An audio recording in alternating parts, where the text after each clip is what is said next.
5 August আমি আহত হই কুষ্টিয়া সদরে।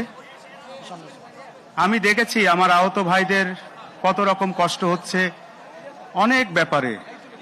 তার ভিতরে সবথেকে বেশি কষ্ট পায় তারা রাত্রেবেলা ঘুমাইতে গেলে দোসরদের যে নির্যাতন হয়েছে, সেই নির্যাতনের অনেক রকম সিমটম আছে তাদের চোখের ভিতরে ভাসে। তারা রাত্রে ঘুমাইতে পারে না। অনেক হাসপাতালে রাত্রে রোগীদের ঘুম পাড়ানোর জন্য কষ্ট লাগছে আমার বলতে, তারপরও সত্য কথা, আমার অনেক আহত ভাই রাতে না ঘুম পাড়ার কারণে ঘুমের ওষুধ খেয়ে ঘুমায়।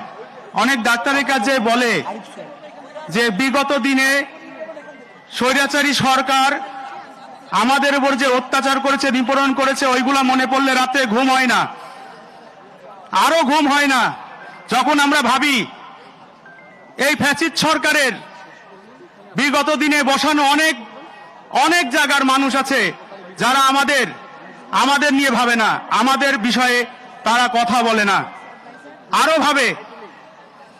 আজ আহত ভাইরা তাদের সব জায়গার থেকে, বাংলাদেশের যত জায়গা আছে প্রত্যেকটা জায়গার থেকে আমরা একটা কথাই বলতে চাই আজ এই অনুষ্ঠানের মাধ্যমে, শেখ হাসিনা আমাদের ওপরে, আমাদের দেশের মানুষের ওপরে যে নির্যাতন নিপীড়ন করে গেছে, প্রত্যেকটা জিনিসের একটা একটা করে আপনারা বিচার করে দিবেন। আপনাদের কাছে বিশেষ অনুরোধ, আজ আমাদের চোখ হারাইছে, পা হারাইছে, আমাদের কত ভাইয়ের অঙ্গহানি হয়েছে। কি দরকার ছিল? ক্ষমতা কি মানুষের সারা জীবন চিরস্থায়ী?